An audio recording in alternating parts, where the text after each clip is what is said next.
Bismillahirrahmanirrahim. Assalamualaikum warahmatullahi wabarakatuh. Innal hamdalillah nahmaduhu ta'ala wa nasta'inuhu wa nastaghfiruh wa na'udzu billahi min shururi anfusina wa sayyiati a'malina. May yahdihillahu fala mudhillalah wa may yudlil fala hadiyalah. Wa asyhadu an la ilaha illallah wahdahu la syarikalah wa asyhadu anna Muhammadan abduhu wa rasuluh, amma ba'd. Jamaah salat maghrib yang dirahmati oleh Allah Subhanahu wa taala, alhamdulillah pada malam hari ini kembali Allah berikan kemudahan kesempatan bagi kita untuk hadir majelis ilmu, dan bahasan kita masih melanjutkan membahas kitab Al-Fiqh Al-Muyassar. Dan sebelumnya kita sudah jelaskan sedikit muqaddimah yang disebutkan oleh penulis hafidhahumullahu ta'ala. Sekarang kita masuk bab yang pertama, Kitabut Thaharah. Qala al-musannifuna waffaqahumullah, penulis katakan awalan Kitabut Thaharah. Yang pertama adalah kitab Thaharah, wa yastamilu ala asharati abwabin. Dan di dalam bab ini atau di dalam pembahasan ini ada 10 bab. Kemudian para ulama jelaskan kenapa mereka ketika mengawali menulis kitab fikih diawali dengan Kitabut Thaharah. Ada penjelasan menarik dari Syekh Salim bin Al-Hilali hafidhahullahu taala dalam Zubdatul Afham bi Fawaidi Umdatil Ahkam. Beliau katakan, wa bada'al musannifu rahimahullahu bi Kitabit Thaharah. Ketika beliau menjelaskan tentang kenapa Abdul Ghani Al-Maqdisi mengawali kitab Umdatul Ahkam dengan Kitabut Thaharah. Beliau katakan, penulis semoga Allah merahmatinya mengawali kitabnya dengan kitab Thaharah li'anna asrafa arkaniddin ba'da tauhidi as-salatu. Karena rukun Islam yang paling mulia setelah tauhid adalah salat. Wala buddalaha minat thaharah. Dan solat itu harus diawali dengan toharoh. Wastahaqqat at-taqdim, sehingga layak untuk dia dahulukan. Jadi kenapa para ulama ketika menulis kitab fikih diawali dengan Kitabut Thaharah? Di antara penjelasan Syekh Salim bin Al-Hilali beliau katakan, li'anna asrafa arkanaddin ba'da tauhid as-shalah. Karena rukun Islam yang paling agung setelah tauhid adalah salat. Wala buddalaha minat thaharah, dan salat salah satu syaratnya adalah thaharah. Fastahaqqat at-taqdim, maka layak untuk didahulukan. Wali annaha akidu surutiha wa miftahuha. Bahkan thaharah ini merupakan syarat salat yang paling ditekankan dan kunci dari salat. Fa innaha awwala ma yubda'u bihi al-mukallafu minas surut, dan ini merupakan yang pertama kali dilakukan oleh seorang mukallaf dari syarat-syarat salat. Maka ini penjelasan Syekh Salim bin Al-Hilali terkait dengan hal ini. Ini alasan yang pertama. Yang kedua, yang menarik beliau katakan, wa qad yakunu min babi tadkiril muta'allimi inda suru'i fi maqsadihi wa talabihi bitadhiri qalbihi. Dan boleh jadi ini dalam rangka untuk tadkiril muta'allim, mengingatkan orang yang belajar. Inda suru', ketika dia memulai tujuannya untuk belajar, ingat bitadhiri qalbihi, hendaknya dia bersihkan hatinya. Min sawaibir riya, dari berbagai noda-noda riya, bi ikhlasin niyati lillahi wahda fi talabil ilm, yaitu hendaknya dia ikhlaskan niatnya untuk Allah semata dalam menuntut ilmu. Maka luar biasa apa yang beliau jelaskan.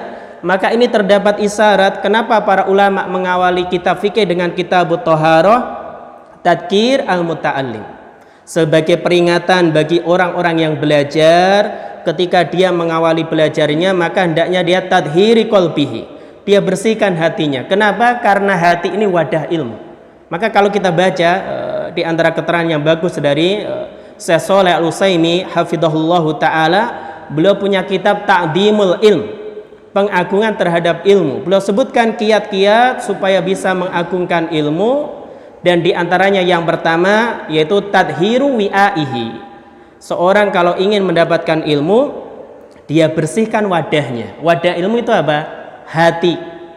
Dan beliau berikan perumpamaan yang bagus, mathalul ilmi fil qalbi kanuril misbah. Perumpamaan ilmu bagi hati kanuril misbah, seperti cahaya lampu. Jadi perumpamaan ilmu bagi hati itu seperti cahaya lampu. Jadi apabila cahaya lampu tersebut, ya, insofa zujajuhu, apabila kaca yang ada pada lampu tersebut bersih, saat anwaruhu, tentu cahayanya akan terang. Jadi kalau kita punya lampu, kacanya bersih, maka cahayanya akan terang. Ilmu yang ada di dalam hati akan terang. Wa in latakhadhul ausah, akan tapi kalau lampu tersebut, ya kan, ada kotorannya, ya, ditempeli oleh kotoran, maka kasafat anwaruhu, maka cahaya juga akan meredup, bahkan akan hilang. Lampu ada cahayanya di dalam, akan tapi tidak terlihat. Kenapa? Karena wadah dari lampu tersebut kotor. Demikian juga apabila seorang dia belajar, ternyata hatinya tidak disiapkan, dia dapat ilmu, ya, dapat ilmu, tapi ilmunya tidak memancar dari dalam hatinya karena wadah ilmunya kotor. Maka beliau juga berikan ucapan yang sangat bagus. Beliau katakan, al ilmu jauharun latif. Jadi ilmu itu seperti mutiara yang sangat lembut, la yasluhu illa liqalbin nadif, maka tidak cocok menempati kecuali kepada hati yang bersih. Jadi sebagaimana kalau kita punya mutiara, punya emas, punya barang yang berharga, tidak mungkin kita letakkan di tempat yang kotor. Harusnya demikian juga kalau kita belajar, kita ingin mendapatkan ilmu, jangan sampai wadah ilmu ini bermasalah. Jadi wadah ilmunya kotor, ya dapat ilmu, akan tapi manfaat yang didapatkan tentu akan berkurang. Maka ini penting diingatkan oleh Syekh Salim bin Al-Hilali hafidhahullahu ta'ala. Maka hendaknya seorang ketika memulai belajar, dia tadhiri qalbi, dia bersihkan hatinya min sawaibir riya, dari berbagai noda riya, bi ikhlasin niyati lillahi wahda fi talabil ilm, yaitu dia ikhlaskan niatnya untuk Allah semata ketika belajar. Fala yuqsadu illa wajhallahi wad daral akhirah, dia tidak berniat untuk belajar melainkan untuk mengharapkan wajah Allah dan negeri akhirat. Maka ini terdapat isyarat, beliau sebutkan niat yang benar ketika menuntut ilmu itu berharap wajah Allah. Demikian juga berharap pahala di akhirat. Demikian juga wa hifdhas syariah as-samha, dalam rangka untuk menjaga syariat. Maka orang-orang yang punya kemampuan untuk memahami pemahaman yang baik, hafalannya baik, ingat, selain dia ikhlas mengharap wajah Allah, dalam rangka untuk hifdhas syariah, menjaga syariat ini, wa nasroha bainan nas, demikian juga menyebarkan ilmu di tengah-tengah manusia. Maka ini tahapan berikutnya, seorang dia belajar, ikhlas, dia jaga, dia amalkan, kemudian dia dakwahkan. Hatta ya'budullaha ala basiratin, supaya manusia beribadah kepada Allah di atas ilmu. Jadi seorang dia berdakwah, mengajarkan kebaikan, maka tujuannya supaya orang-orang beribadah kepada Allah di atas ilmu, ala basirah. Maka ini diantara sebab kenapa para ulama mengawali kitab-kitab fikihnya dengan kitabut thaharah. Berarti ada dua alasan. Yang pertama, karena rukun Islam yang paling agung setelah tauhid, salat. Dan seorang ketika dia ingin mengerjakan salat, maka diantara syaratnya, bahkan kuncinya adalah thaharah. Yang kedua, terdapat isyarat bahwasanya seorang hendaknya dia bersihkan wadah ilmunya sebelum memulai belajar. Jadi dia bersihkan hatinya sebelum memulai belajar. Oleh karena itu di antara yang menguatkan hal ini Allah katakan, wa thiyabaka fatahhir, dan bajumu maka bersihkanlah. Maka makna thiyabaka fatahhir, maka di antara maknanya disebutkan oleh para ulama, demikian juga siyak ayatnya, konteks ayatnya menunjukkan di sini adalah baju maknawi. Bukan baju hissi yang terindra kita lihat, tapi baju maknawi. Karena ada perintah untuk menjauhi kesyirikan, maka di sana ada baju maknawi. Warrujza fahjur. Maka di sini demikian juga disebutkan oleh Ibnu Jarir At-Tabari rahimahullahu taala, maka ada isyarat hendaknya seorang dia bersihkan amalannya. Jadi dia bersihkan amalannya, dia bersihkan hatinya. Maka hati, wadah ilmu ini perkara yang sangat penting yang hendaknya benar-benar kita siapkan. Jadi kita siapkan, dan ini parameter kebaikan seorang di hadapan Allah Subhanahu wa taala. Kalau seorang kaya, punya jabatan, punya kedudukan, kalau ngomong didengar, ya kan, di depan dan seterusnya, ini bukan berarti orang tersebut mulia di sisi Allah Subhanahu wa taala. Akan tapi orang itu mulia apabila terkumpul dua hal. Dia memiliki hati yang baik dan kebaikan dalam hatinya membuahkan amal soleh. Sehingga Nabi katakan dalam hadis yang dikeluarkan Imam Muslim, innallaha la yanzuru ila suwarikum wa amwalikum walakin yanzuru ila qulubikum wa a'malikum. Allah enggak melihat kepada rupa kalian, harta kalian, ini cakep enggak, kaya miskin, enggak Allah lihat. Walakin akan tapi Allah lihat ila qulubikum wa a'malikum, hati dan amal kalian. Maka parameter kebaikan seorang hatinya. Hati yang baik tentu akan dinampakkan oleh amalannya. Akan dinampakkan oleh amalannya. Oleh karena itu kalau orang dia punya nasab yang baik, ternyata amalannya tidak demikian, enggak bermanfaat. Nabi ingatkan, waman batta'a bihi amalu lam yusri bihi nasabu. Orang yang lambat amalannya meskipun nasabnya baik tidak bisa mempercepat dia di hadapan Allah Subhanahu wa taala. Maka ini penting peringatan dari para ulama kenapa mereka mengawali kitab-kitab fikih dengan kitabut thaharah. Baik, kita lanjutkan. Qala al-musannifuna waffaqahumullahu taala. Penulis katakan terkait hal ini al-babul awal, di bab yang pertama. Fi ahkamit thaharati wal miyahi, tentang hukum bersuci dan air. Kenapa disebutkan miyah? Karena air ini media yang digunakan untuk bersuci. Maka cocok apabila disebutkan tentang hukum thaharah wal miyah dan air. Wa fihi iddatu masail, di dalam pembahasan ini ada beberapa masalah. Al mas'alatul ula, masalah yang pertama, fit ta'rifi bit thaharati, definisi thaharah, wa bayani ahammiyatiha, penjelasan urgensinya, wa aksamiha, dan pembagian thaharah. Yang pertama penulis katakan ahammiyatut thaharati wa aksamuha, urgensi atau pentingnya toharoh dan pembagiannya. At-toharatu hiya miftahus solati, toharoh adalah kunci solat. Wa akidu surutiha atau wa akadu surutiha, merupakan syarat solat yang paling penting. Wa syartu la budda an yataqaddama alal masrud, dan yang namanya syarat maka dia harus an yutaqaddam, didahulukan dari yang disarati. Maka ini sama dengan penjelasan Syekh Salim bin Abdul Hilali hafizahullah, kenapa thaharah ini penting. Dia kunci solat dan syarat solat yang paling ditekankan, dan yang namanya syarat tentu didahulukan dari masrudnya. Masrudnya apa? Solatnya. Wa thaharatu ala qismaini, dan thaharah terbagi menjadi dua macam. Al qismul awwalu, yang pertama, thaharatun ma'nawiyatun. Jadi thaharah yang maknawiyah, abstrak. Ini apa? Wa hiya thaharatul qalbi minasyirki wal ma'asi, yaitu membersihkan hati dari berbagai kesyirikan dan maksiat. Wa kullu marana alaih, dan segala sesuatu yang bisa menodai hati.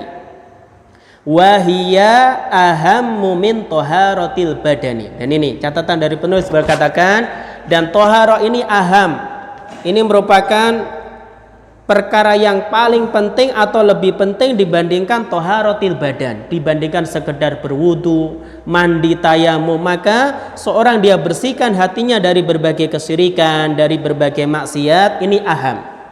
Kenapa? Wala yumkin an tatahaqqaqa thaharatul badan ma'a wujudi najasis syirki, karena tidak mungkin seorang dia merealisasikan, mewujudkan thaharah badannya apabila ada najis kesyirikan. Jadi Allah sebut orang-orang musyrik itu najis.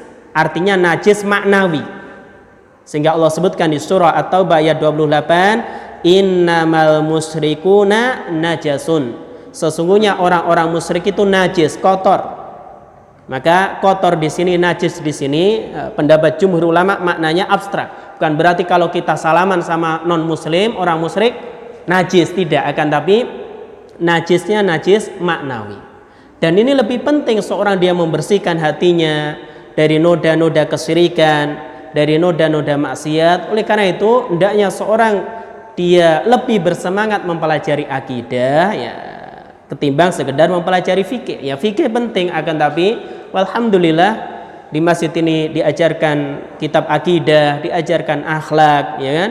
Maka ini hendaknya seorang dia semangat untuk belajar. Kenapa? Karena ahammu min taharatil badan.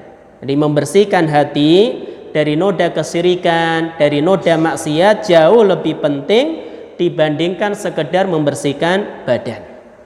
Kemudian ini yang pertama ya, thaharah ma'nawiyah. Wal qismu tsani at-thaharatu al-hissiyatu. Yang kedua thaharah hissiyah, thaharah yang konkret, dan ini yang akan dibahas dalam kitab fikih. Jadi kalau thaharah ma'nawiyah dibahas dalam kitab-kitab akidah, dalam kitab-kitab akhlak ya atau tazkiyatun nafs. Adapun thaharah hissiyah wasayati tafsilul qawli fiha fil asturit taliyati, dan akan datang perincian tentang masalah ini dalam baris-baris berikutnya, dalam pembahasan berikutnya. Baik, kita yang pertama ta'rifuha, definisinya. Jadi ini maknanya thaharah hissiyah.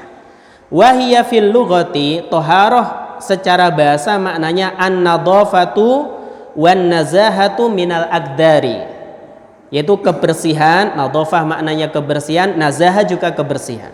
Artinya kebersihan minal aqdar. Aqdar jamak taksir dari qadar, artinya kotoran. Jadi makna thaharah seorang maknanya adalah kebersihan dari kotoran. Ini fil lughah, menurut bahasa. Wa fi istilahi, adapun menurut istilah, artinya istilah fuqaha, para ulama fikih. Dan terkadang ada makna lughawi, makna istilahi, makna syar'i. Sudah kita jelaskan sebelumnya. Jadi ada makna lughawi, makna istilahi, makna syar'i. Fikih makna istilahi menurut fuqaha, dia ilmu yang mempelajari dalil-dalil secara rinci. Ya. Adapun makna fikih, maka dia termasuk amalan yang nampak. Adapun fikih menurut syariat semua, maka mempelajari semua agama termasuk fikih. Sehingga sabda Nabi, may yuridillahu bi khairan yufaqihu fid din, siapa yang dikehendaki kebaikan oleh Allah, Allah akan fakihkan, fahamkan dia dalam agama. Makna fikih di sini bukan fikih menurut istilah fuqaha, akan tapi fikih menurut syariat, yaitu faham semua syariat Islam. Jadi enggak hanya masalah fikih. Nah, di sini istilah fuqaha. Apa maknanya? Raf'ul hadathi wa zawalul khobathi. Raf'ul hadathi, mengangkat hadas atau menghilangkan hadas, wa zawalul khobath, dan hilangnya khobath. Khobath itu maknanya najis. Maka makna toharoh menurut istilah menghilangkan hadas dan menghilangkan najis. Atau dalam redaksi yang lain para ulama katakan terkait dengan hal ini izalatul hadas.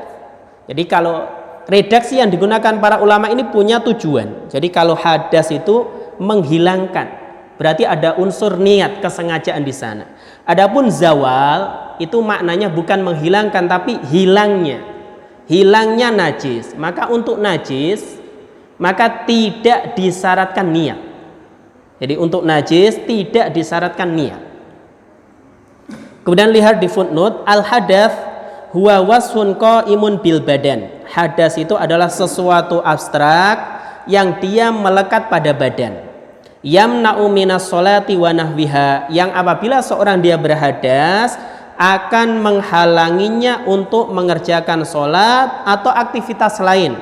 Mimma yustaratu lahu toharatu, yang disyaratkan toharoh. Jadi hadas itu beda dengan najis. Kalau hadas wasfun qaimun bil badan, Dia sesuatu abstrak, nggak kelihatan hadas. Orang kentut, ya nggak kelihatan. Jadi hadas itu wasfun qaimun bil badan. Dia sesuatu yang abstrak, melekat pada badan. Tapi kalau orang dia berhadas, maka yamna'u minas sholah. Adanya hadas mencegah dia dari sholat. Apakah sholat saja? Tidak. Wa nahwiha, dan selainnya. Nah, selainnya ini apa? Mimma yustaratu lahu at-taharah. Aktivitas ibadah yang disyaratkan toharoh, misalkan baca Al-Quran dengan mushaf atau tawaf menurut mayoritas para ulama, maka ini termasuk ibadah yang disyaratkan toharoh. Wahuwa nau'ani, dan hadas ini ada dua jenis. Yang pertama hadatsun asgharu, hadas kecil, wahuwa alladhi yakumu bi'a'dha'il wudu'i, yaitu yang ada pada anggota wudu, kal khariji minas sabilain, seperti sesuatu yang keluar dari dua jalan, min baulin au ghaitin, baik itu kencing atau buang air besar. Wa yurtafa'u hadza bil wudu, ini akan hilang apabila seorang dia berwudu. Maka hadas kecil dijelaskan oleh penulis hafizahumullahu taala, dia alladzi yakumu bi'a'dha'il wudu, dia adanya pada anggota wudu. Seperti apa? Sesuatu yang keluar dari dua jalan, baik itu seorang dia kencing atau buang air besar. Dan ini yurtafa, bisa hilang, bisa diangkat bil wudu, dengan wudu. Yang kedua hadatsun akbaru, wa huwal ladzi yakumu bil badani kullihi. Kalau hadas akbar ada pada seluruh badan. Ini apa beda hadas kecil, hadas asghar dan hadas akbar? Kalau hadas akbar kata penulis alladzi yakumu bil badani kullihi, dia ada pada seluruh badan. Kal janabati, seperti orang dia junub. Wa hadza yurtafa'u bil ghusli, dan ini akan terangkat, akan hilang dengan mandi. Maka beliau jelaskan perbedaan hadas kecil dan hadas besar. Wa ala hadza fataharatul hadatsil kubra wa huwal ghuslu, maka berdasarkan hal ini cara mensucikan hadas besar adalah mandi. Wa sughra wa hiyal wudu, adapun hadas kecil dengan wudu. Wa badalun minhuma inda ta'adzurihima, dan pengganti dari keduanya. Keduanya yang dimaksud adalah mandi dan wudu. Inda ta'adzurihima, ketika ada udzur tidak bisa menggunakan keduanya. Wa huwa at-tayammumu, yaitu tayamum. Berarti di sini penulis sebutkan cara seorang dia menghilangkan hadas ada tiga. Sebenarnya intinya ada dua. Kalau hadas kecil dengan wudu, hadas besar dengan mandi. Nah, apabila seorang dia ada udzur tidak bisa melakukan keduanya ini, baik wudu atau mandi, maka ada badalnya. Penggantinya apa? Tayamum. Maka tayamum itu bisa menggantikan wudu, bisa menggantikan mandi. Tayamum bisa menghilangkan hadas kecil dan bisa menghilangkan hadas besar. Jadi bisa menghilangkan hadas kecil dan bisa menghilangkan hadas besar. Kemudian penulis melanjutkan, wal muradu birtifa'il hadathi, yang dimaksud dengan mengangkat hadas izalatul wasfi almani'i minas sholati, menghilangkan sifat yang menghalangi seorang dari mengerjakan sholat, bisti'malil ma'i fi jami'il badani, dengan menggunakan air ke seluruh badan. Kapan ini? Ingkanal hadatsu akbar, apabila hadasnya hadas akbar.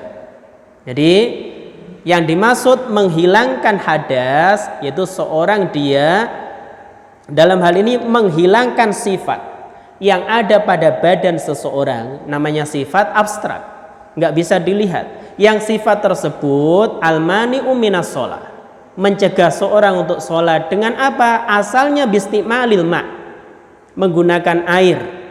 Nah, air yang digunakan fi jami'il badan. Yang pertama dialirkan ke seluruh badan, ingkanal hadatsu akbar, kalau hadasnya akbar. Wa ingkana hadatsan asghara yakfi mururuhu ala a'dha'il wudu'i biniyatin.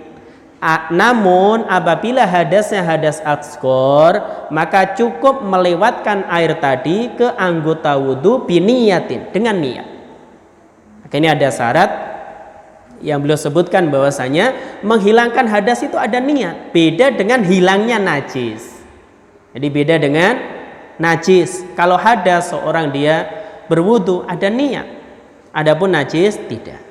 Wa in faqadal ma'u, apabila tidak ada air, au ajiza anhu, atau seorang tidak mampu menggunakan air. Air ada tapi nggak mampu menggunakannya. Boleh jadi sakit atau yang semisalnya, istamala ma yanubuan, maka dia menggunakan penggantinya. Apa pengganti air? Wa huwa turabu, yaitu debu atau tanah. Ala sifatil ma'muri biha syar'an, dengan tata cara yang diperintahkan oleh syariat. Jadi seorang ketika dia tidak mendapati air atau ada air tapi tidak mampu menggunakannya, boleh jadi sakit, dan apabila menggunakan air menjadikan sakitnya tambah parah atau kesembuhannya tertunda, maka istakmala ma yanubuan, maka dia menggunakan penggantinya. Apa pengganti air? At-turab, tanah. Tapi ingat, ala sifatil ma'muri biha syar'an, dengan tata cara yang diperintahkan oleh syariat. Wa sayati dzikruha insyaallah fi babit tayammumi, dan akan datang penjelasannya insyaallah dalam bab tayammum, yaitu kaifiyah atau tata cara tayamum. Jadi insyaallah jelas ya dari penjelasan penulis terkait irtifa'il hadas. Kemudian wal muradu bizawalil khobathi, yang dimaksud hilangnya najis, ai zawalun najasati minal badani wa thawbi wal makani, yaitu hilangnya najis dari badan, baju dan tempat. Jadi yang dimaksud hilangnya najis di sini yaitu zawalun najasati minal badani wa thawbi wal makani, hilangnya najis dari badan, baju dan tempat. Fat-taharatu al-khissiyatu ala nau'aini, dan taharah khissiyah. Jadi taharah yang bisa dilihat ini ada dua macam. Taharatu hadatsin wa tahtassu bil badan, yaitu taharah hadas yang ini khusus bagi badan. Yang kedua taharah khobath, yaitu seorang dia bersuci dari najis, wa takunu fil badan wa thawbi wal makani, ini ada pada badan, baju dan tempat. Maka di sini apa bedanya seorang dia bersuci atau menghilangkan hadas dan najis?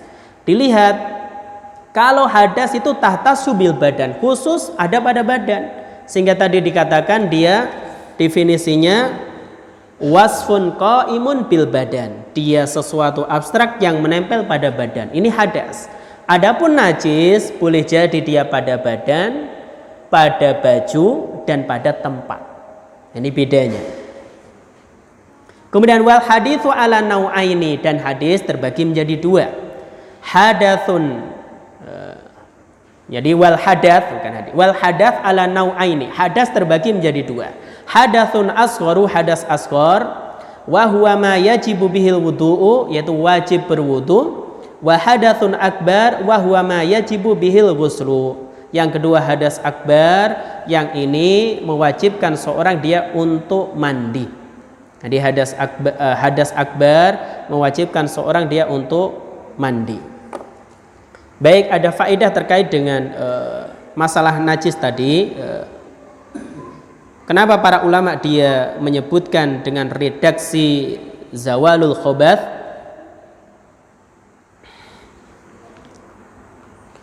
Maka disebutkan oleh para ulama terkait dengan hal ini, di antaranya Al-Mawardi dalam Al-Hawi Kabir, beliau katakan fa amma taharatun najasi fala taftakiru ila niyatin ijma'an.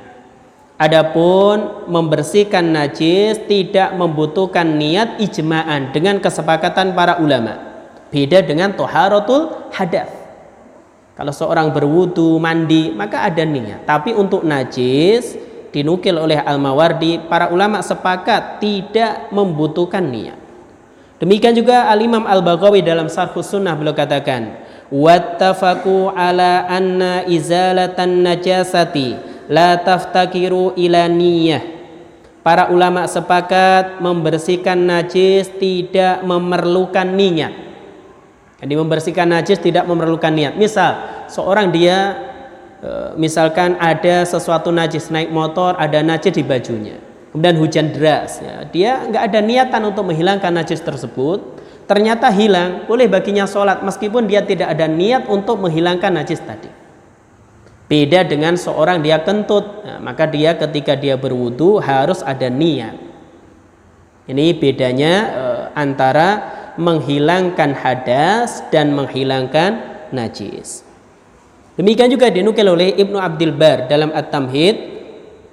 Beliau katakan wa min hujjatihim aidon, di antara hujjah para ulama juga al-ijma'u ala izalatin najasati minal abdani wath-thiyabi bi ghairi niyatin, yaitu kesepakatan para ulama menghilangkan najis dari badan dan pakaian bi ghairi niyatin, tanpa niat. Sehingga tadi redaksi yang digunakan para ulama bukan izalatul khobath, tapi zawalul khobath. Jadi hilangnya najis bukan menghilangkan najis. Jadi redaksi yang digunakan adalah zawalul khobath, bukan izalatul khobath. Nah ini ya disengaja, artinya ketika para ulama membuat atau memilih kata yang demikian, ya demikian keadaannya. Kemudian wal khobathu ala thalathati anwa'in, najis terbagi menjadi 3. Khobathun yajibu ghusluhu, najis yang wajib untuk dicuci, yaitu mithlud dam wal ina alladhi walagha fihil kalbu, seperti darah. Penulis berpendapat semua darah ini najis. Wal ina, demikian juga wadah alladhi walagha fihil kalbu, wadah berisi air yang dijilat oleh anjing, maka ini yajibu ghusluhu. Wa khobathun yajibu nathuhu, dan ada najis yang wajib untuk diperciki. An-nathu huwa ar-rasu, nathu maknanya ar-rasu, diperciki. Wa mithaluhu, contohnya baulut tifli shaghiri alladzi lam ya'kulit ta'ama, air kencing anak kecil yang dia belum mengkonsumsi makanan selain ASI. Air kencing anak kecil, ya, laki-laki yang dia belum mengkonsumsi makanan selain ASI, maka caranya membersihkan najisnya nathuhu atau rassuhu, yaitu diperciki air. Wa khobathun yajibu mashuhu, dan ada najis yang wajib untuk diusap. Di catatan kaki alladzi yasulu fi istijmar au tadhirun na'li minal qadari bil maski, yaitu istijmar. Jadi istijmar itu pengganti istinja. Kalau istinja itu bersuci, cebok ya, dengan menggunakan media air. Kalau istijmar, media yang digunakan selain air. Nah, ini caranya maskuhu, dengan diusap. Atau tadhirun na'li minal qadari bil maski, atau membersihkan sendal. Jadi sendal itu kalau kena kotoran atau sesuatu yang najis, cara membersihkannya bil masih, dengan diusapkan di tanah. Maka di sini penulis jelaskan wal al khobath, jadi najis itu ada 3 macam. Ada yang wajib untuk dicuci, ada yang dia wajib untuk diperciki air, ada yang diusap. Baik, itu yang pertama. Kemudian al masalatu tsaniyatu, masalah yang kedua, al-ma'ul ladzi tahsulu bihi at-taharatu, air yang bisa digunakan untuk bersuci. At-taharatu tahtaju ila syai'in yutatahharu bihi, yang namanya bersuci, toharo itu membutuhkan media yang digunakan untuk bersuci, yang yuzalu bihin najasu, dengan media tadi najis itu hilang. Wa yurfa'u bihil hadatsu, dan hadas itu hilang, ya. Wa huwal ma, yaitu media yang digunakan adalah air.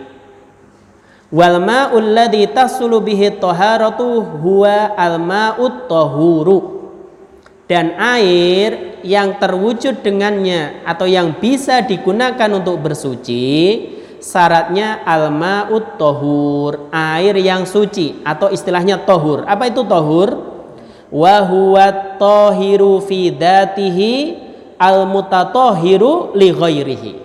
Jadi namanya al-ma'ut tohur, air yang suci di sini dia at-tohiru fi dzatihi, suci secara zatnya, benda air itu suci, al-mutatohiru li ghairihi, bisa digunakan untuk mensucikan yang lain.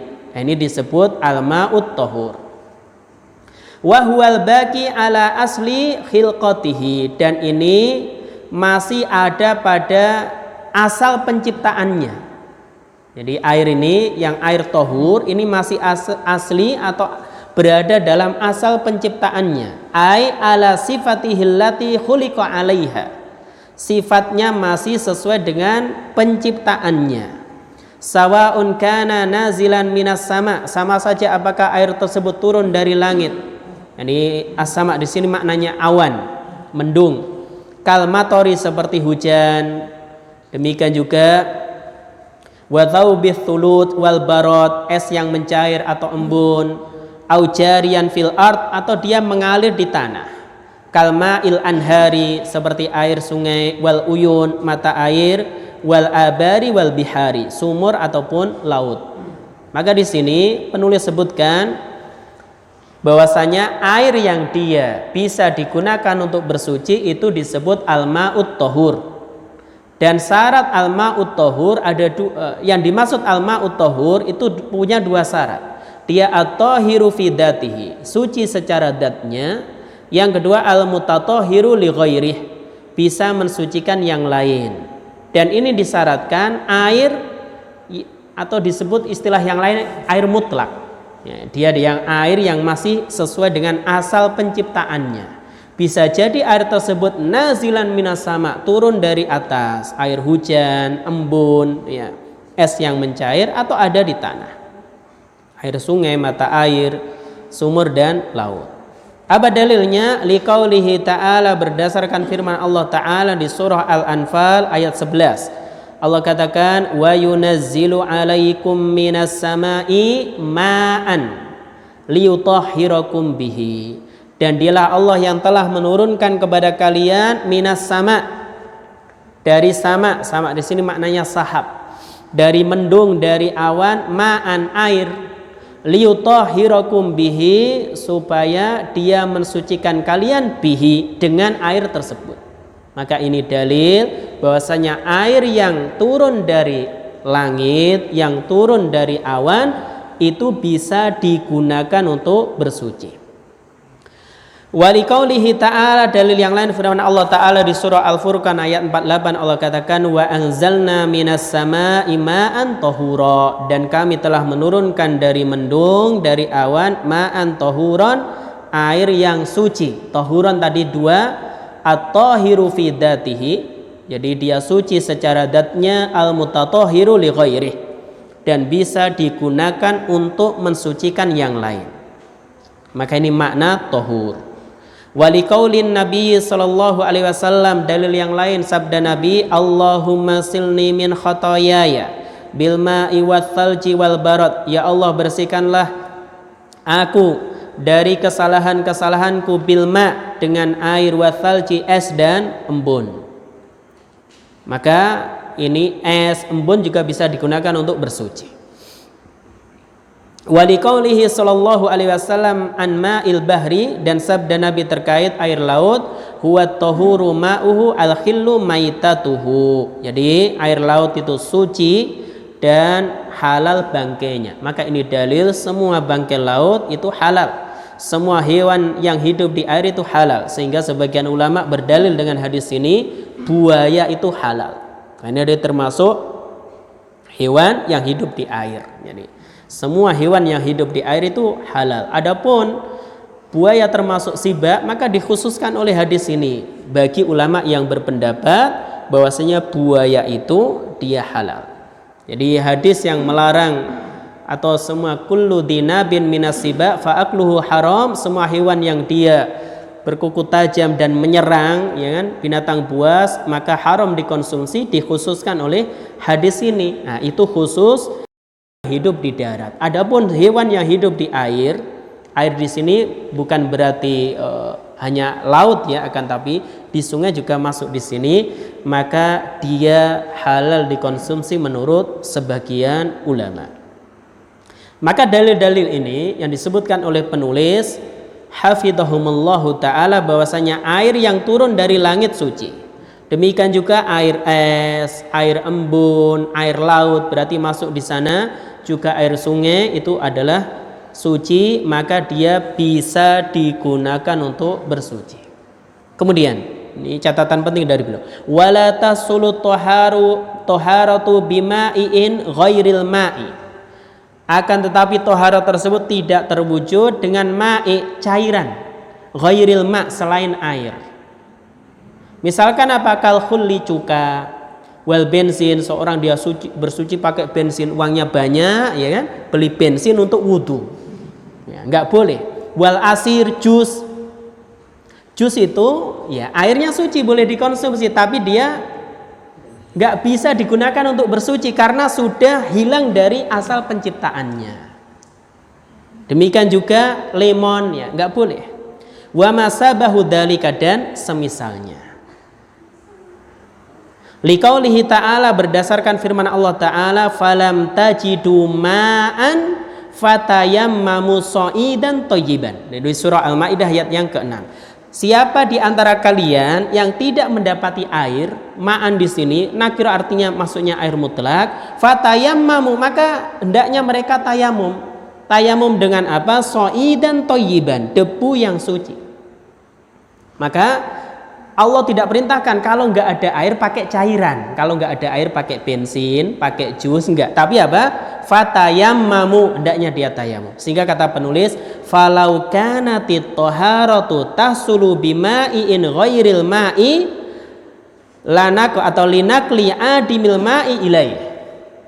Maka seandainya bersuci itu bisa terrealisasi dengan cairan selain air, tentu akan dipindah ketika enggak ada air, akan dipindah ke sana. Walam yunqal ila turab, dan tidak akan dipindah ke at-turab, yaitu ke debu. Jadi Allah enggak akan katakan falam tajidu ma'an ya, kalau kalian enggak mendapati air, enggak fatayammamu sha'idan thayyiban, tapi pakai cairan ya, pakai cairan selain air. Maka di sini para ulama sebutkan bahwasanya, dan pendapat yang dipilih oleh penulis, wala tasulu taharatu bima'in ghairil ma'. Jadi bersuci itu tidak boleh yaitu dengan cairan selain air. Dan ada catatan yang disebutkan oleh Ta'liq al-Muharrar ala Kitabi Fiqhil Muyassar, beliau katakan al-qaulu bi anna taharata minal hadathi la tasulu bima'in ghairil ma' huwa qaulul jamahiri minal ulama. Pendapat toharoh dari hadas, jadi bersuci dari hadas. Jadi toharoh kan ada dua, bisa dia raf'ul hadas atau zawalul khobath. Nah, beliau sebutkan bersuci dari hadas, menghilangkan hadas, la tahsulu bima'in ghairil ma', tidak boleh dengan cairan selain air, huwa qaulul jamahiri minal ulama. Ini pendapat jumhur ulama. Wa qad qala Ibnu Taimiyah anhu huwa kal ijma'. Ibnu Taimiyah sebutkan bahkan ini seolah-olah ijma'. Tapi beliau kritisi akan hal ini terkait nukinal ijma', ini kurang tepat. It annal Hanafiyah mimman khalafa fil mas'alah. Karena ulama Hanafiyah para ulama Hanafiyah berbeda pendapat dalam masalah ini. Jadi terkait at-taharah bil ma'i ghairil ma'. Jadi bersuci dengan cairan selain air. Jadi bersuci dengan cairan selain air. Kemudian beliau katakan, amma izalatun najasa, adapun menghilangkan najis.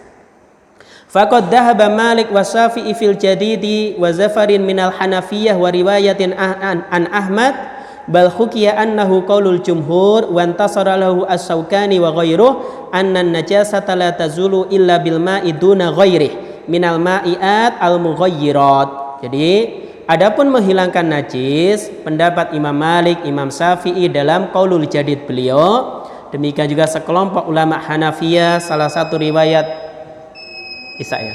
Ahmad, dan ini pendapat jumhur, dan ini yang dipilih oleh Imam Syaukani, najis tidak akan hilang kecuali dengan air, bukan yang lainnya. Jadi ini terkait menghilangkan najis itu harus dengan air, nggak boleh dengan debu, ya kan? Ini pendapat yang dikuatkan oleh jumhur ulama atau Imam Syaukani. Adzan dulu. Hah? Adzan dulu ya, kita lanjutkan sedikit aja, insya Allah. Tapi kita lanjutkan sedikit ya. Wa dhahaba Malik fi ahadi qaulaihi, adapun pendapat Imam Malik dalam salah satu pendapat beliau, salah satu riwayat Imam Ahmad, demikian juga Dawud dan wa jama'atun wa nasabahu Ibnu Taimiyah atau Ibnu Taimiyah ila Abi Hanifah, dan sebagian ulama nasabkan ini pendapat Imam Abu Hanifah ila jawazi tadhirin najasati bikulli ma yuzilu ainaha. Jadi membersihkan najis itu boleh dengan media apa saja yang jelas najisnya itu hilang.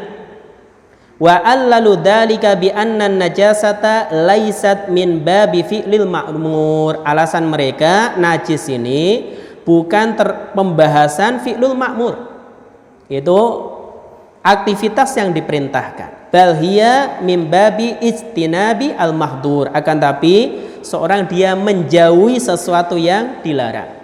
Fa idza hasala bi ay sababin, apabila sebab mana saja bisa menghilangkannya, fabatal hukmu, hukum itu ada. Walada fa innan niyata laisat syarton fi izalatiha, oleh karena itu niat tidak disyaratkan untuk menghilangkan najis. Maka terkait dengan hal ini, boleh enggak seorang dia menghilangkan najis dengan cairan? Jawaban yang kuat boleh. Karena tadi bahwasanya untuk najis itu dia termasuk bab at-turuk, ya, menghilangkan atau istinab mahdur, dia menjauhi sesuatu yang dilarang. Jadi tidak disyaratkan pakai media air. Demikian juga pendapat yang kuat, asalnya untuk menghilangkan hadas dengan air. Tapi kalau tidak ada, maka bisa menggunakan debu yang suci. Jadi wallahu a'lam bishawab. Demikian yang kita bahas, kita kaji dalam kajian kita malam hari ini terkait dua masalah yang disebutkan oleh penulis hafizahumullahu ta'ala, ya, semoga bermanfaat. Ada pertanyaan enggak? Mungkin ada yang disampaikan, tanyakan. Ya silakan, satu aja. Assalamualaikum warahmatullahi wabarakatuh.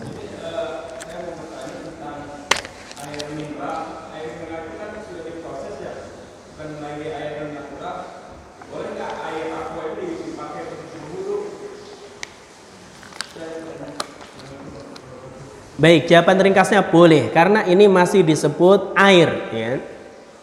Bahkan apabila seorang dia misalkan safar, ya, kemudian dia tidaklah mungkin bisa berwudu kecuali membeli air mineral, maka wajib baginya memberi air mineral.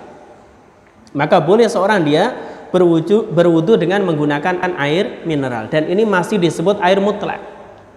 Kecuali campur kopi setelah itu nggak boleh, atau dicampur teh, maka nama lainnya sudah air titik-titik, ya, air yang diembel-embeli sesuatu, air jus, air teh, air kopi, air sabun. Nah ini yang jadi masalah. Tapi selama dia disebut air, maka boleh digunakan untuk berwudu. Bahkan ketika seorang dia safar, ya kan, dia nggak mungkin membawa air, ya, nggak mungkin bawa air dari rumah, ya kan, dari air kerannya atau air sumurnya, kemudian dia mendapati ada orang jualan air mineral, maka boleh digunakan untuk berwudu. Sebagaimana pendapat yang kuat, air zam-zam boleh digunakan bersuci. Apabila air zam-zam juga boleh, maka ini juga diperbolehkan. Wallahu a'lam bishawab. Insyaallah ini yang tepat. Ada lagi? Baik, kalau nggak ada maka kita cukupkan kajian kita malam hari ini. Semoga bermanfaat. Kurang lebihnya saya mohon maaf. Apabila kurang jelas, tanyakan ke ustadz yang lain. Kita akhiri dengan doa kafaratul majlis. Subhanakallahumma wa bihamdika asyhadu an la ilaha illa anta astaghfiruka wa atubu ilaik. Wa akhiru da'wana alhamdulillahi rabbil alamin. Wassalamualaikum warahmatullahi wabarakatuh.